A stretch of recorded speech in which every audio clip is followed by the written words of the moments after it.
A quick tale of Santa and the Border Police. No, this is not a historical replay of some story from the Irish War, where roadblocks, border control and all the rest were commonplace. Nor is it from some communist totalitarian regime or a dictatorial state in the Third World. This is a tale from the largest county in England, that apparent bastion of a mature free democracy, but more specifically the border between North Yorkshire, generally regarded as more genteel, the historic city of York at its heart, and the area of rolling hills and dales, now in Tier 2. And on the other side, my place of residence, the relatively post-industrial, apparently Black Death-infested West Yorkshire, that is in Tier 3.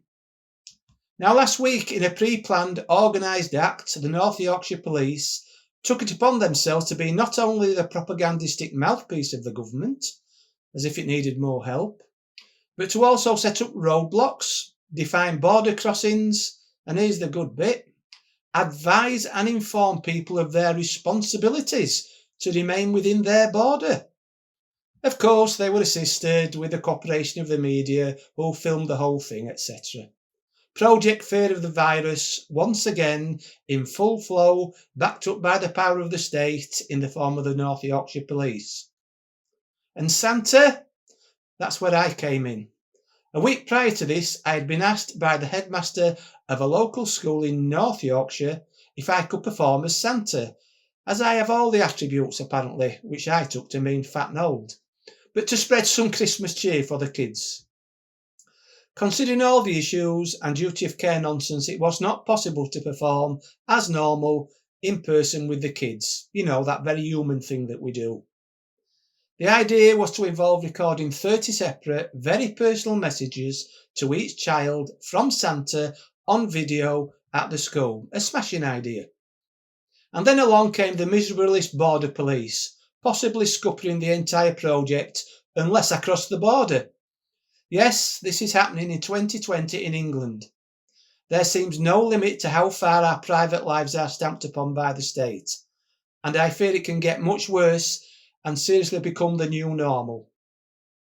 Old platitudes of, it will never happen here, we live in a free country, are now confined to the dustbin of history.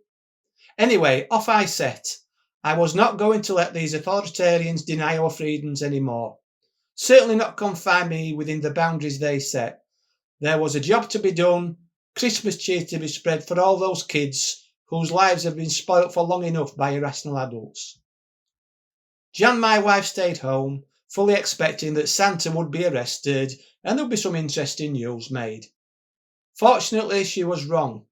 The border police had moved to another location, and they were at several locations, and Santa whizzed by and went on to do his duty. Now, some of you may see this as a flippant, irrelevant sign of overreach by one particular police force. Well, I'm sorry, but it's time to wake up and smell the mulled wine. The new normal is reaching so far that the line between our private lives and the state has been erased. This is way beyond a nannying state. Authoritarianism at large is being accepted. Terms like border control, roadblocks, etc. are becoming common parlance. We are living through dystopian times and we have to stop it. Ho, ho, ho! Merry Christmas!